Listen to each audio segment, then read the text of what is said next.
नान अखोगी DIPR न सिलगा सरकार हाइतारे सरकार न सिलगा उखुलदा सिरोई लिली फेस्टिवल यौब चखिबा अखोगी पॉमिसिंग गाड़ी दा हाइबा तारे अखोगी लंबीदा अखोगी सेंट्रल फोर्स सिंगना आर्मी सिंगना अखोगी गाड़ी दा थतलगा मणिपुर MN थाबा न साबा यारोय मणिपुर थाबा कनो रेजिस्ट्रेशन कनो मुथपियो अदु रगदी चतपा यानी हाइबगी अदुगुंबा अखोगी यामना चौपत्तबा हाइतारे सरकार की यामना चौपत्तबा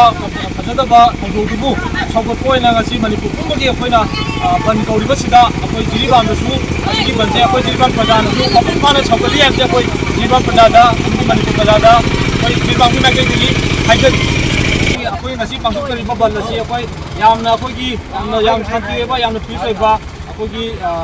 डिस्टर्ब मी कनो अखोइगी गाड़ी थुगाइ खुगाइबा तौबिदनबा अखोइ प्रजानसु अपील तौजरी अदुगा अखोइगी अखोइ ngasi जिरिगी कोकोमी जिरिबाम ब्रांचना सिंजरिबा बन असि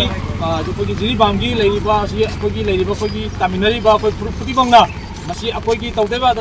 इसागी थौलांगनी हाइबदु खल्लगा बन असि वो पुंफाना सौगतपियो हाइदना कोकोमी जिरिबामगी माइकैदगी अपील तौजरी।